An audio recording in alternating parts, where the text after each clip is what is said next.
અમદાવાદના Naroda police station બહાર ગુજરાત જનતા સેના અને પોલીસ અધિકારી વચ્ચે ઉગ્ર બોલાચાલી થઈ, માથાકૂટ થઈ। શું મામલો છે, વિગતે વાત કરીએ। નમસ્કાર, જય માતાજી મિત્રો, હું છું આપનો મધુસૂદન બારોટ।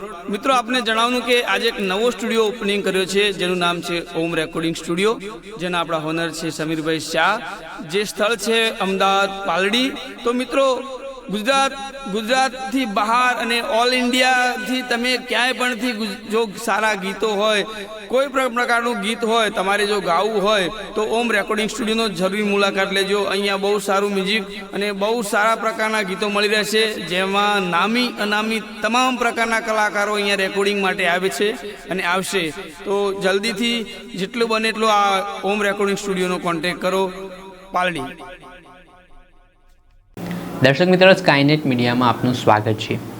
વાત કરીએ તો આજથી થોડાક દિવસ પહેલાં અમદાવાદના નરોડા વિસ્તારમાં ગુજરાત જનતા સેનાના પ્રમુખ કલ્પેશ પરમારના દાવા મુજબ 2 દીકરીઓનું અપહરણ થયું। આ બાબતે જે તે સમયે જે ભોગ બનનાર પરિવાર છે તેઓ પોલીસ સમક્ષ રજૂઆત કરવા માટે ગયો, પણ જે આરોપો લગાવવામાં આવી રહ્યા છે પોલીસ પર કે જે તે સમયે તેમની વાત છે તે સાંભળવામાં નથી આવી।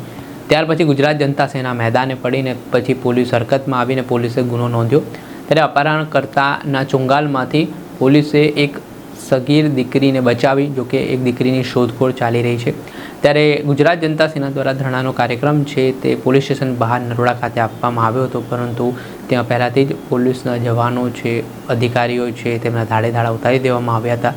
ત્યારે ગુજરાત જનતા સેનાના જે પ્રમુખ કલ્પેશ પરમાર છે તેઓની પીઆઈ સાથે ઉગ્ર બોલાચાલી થઈ હોય તે પ્રકારનો વિડીયો સોશિયલ મીડિયા ઉપર વાયરલ થઈ રહ્યો છે, જેમાં પહેલાં આપ આ વિડીયો જો, જેમાં શું મામલો બન્યો તે ખ્યાલ આવશે। 2 મિનિટ ઉભા રહો, 2 મિનિટ ઉભા રહો, 1 મિનિટ ઉભા રહો, 1 મિનિટ હું બોલું ને ત્યારે બધા શાંતિ રાખવાની।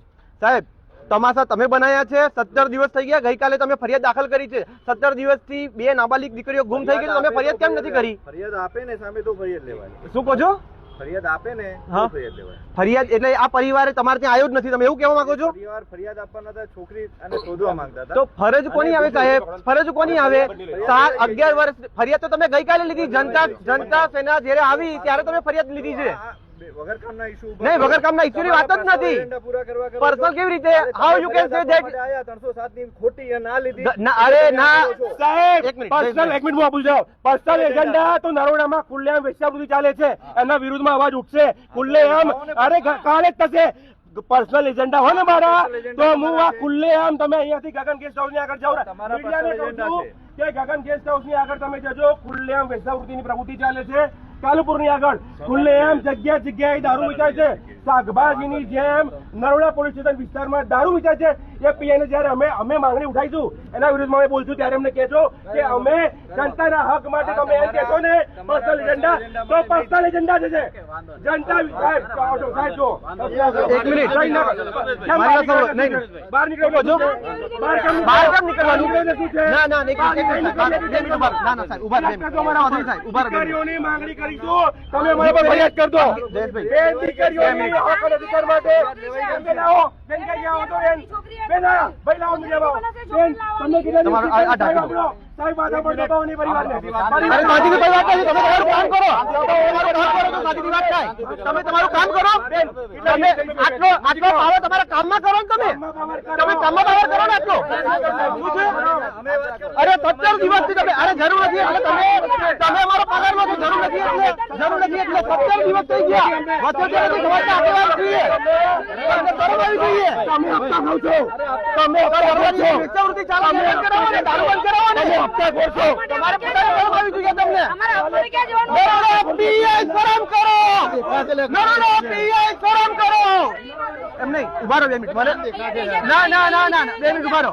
નરોડા પીઆઈ શરમ કરો, શરમ કરો, નરોડા પીઆઈ શરમ કરો, શરમ કરો।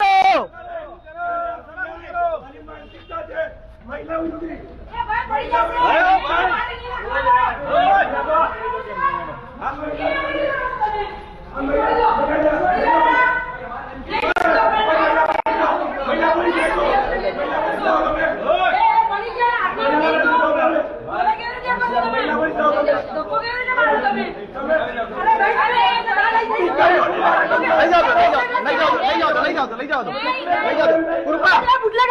લઈ જાઓ છો એ બુટલેગર છે અહીંયા બેસી જાઓ તમને તો શરમ આવી જોઈએ બેસી જાઓ બધા બેસી જાઓ એક મિનિટ હવે સાંભળો ઉભા એક મિનિટ ઉભા રહો હું કલ્પેશ પરમાર અધ્યક્ષ જનતા સેના ગુજરાત નરોડાની તમામ પબ્લિક ગુજરાતના તમામ આગેવાનોને હું કહું છું નરોડા પોલીસ સ્ટેશન ખાતે હાજર થાય તાત્કાલિક સમાજની નમ્ર વિનંતી, આપણો સમાજ જયારે અવાજ ઉઠાવે ત્યારે લોકો આપણે દબાવવાની વાત કરે છે. સમાજના આહવાન છે કે અમે નરોડા પોલીસ સ્ટેશનની હટવાના નથી. આ લોકો અમને ધરપકડ કરે છે. 13 વર્ષની દીકરીની જયારે આદિવાસી સમાજને પણ આહવાન, આદિવાસી સમાજના જે પણ આગેવાનો સાંભળતા હોય, આદિવાસી સમાજની દીકરીનો કોઈ પત્તો નથી. આ દીકરીને ન્યાય પામવા માટે આવ્યા છીએ. બીજી દીકરીને મારી નાખી હોય કે નાખી દીકરીની જવાબદારી કોણ લેશે? 17 દિવસથી એની ઉપર ગેરગિરફ થયો ના થયો તેનો જવાબદાર કોણ? અરે કલ્પેશભાઈને વેચી મારી કોને ખબર? એ છોકરીના સાહેબ એમ કહે છે કે હું સંવેદનશીલ છું. એ છોકરીને વેચી મારી હોય દીકરી એક કોને મળી એટલે આ નવરાત્રી નામ કરે. વાંધો નહીં હવે બહાર તો જઈએ ને હવે બહાર તો જઈએ. હવે આ સમગ્ર જે મામલે પીઆઈનું કહેવું છે કે આ મામલે પોલીસ દ્વારા સઘન કાર્યવાહી કરવામાં આવી રહી છે. જે સગીરા છે તેની શોધખોળ માટે પોલીસની ટીમ કામે લાગી છે, પરંતુ જે ગુજરાત જનતા સેનાના લોકો છે તે પોતાના પર્સનલ એજન્ડાથી પોલીસ સ્ટેશને પહોંચીને સ્ટન્ટ કરતા હોય તેવા આક્ષેપો પીઆઈ કરી રહ્યા છે.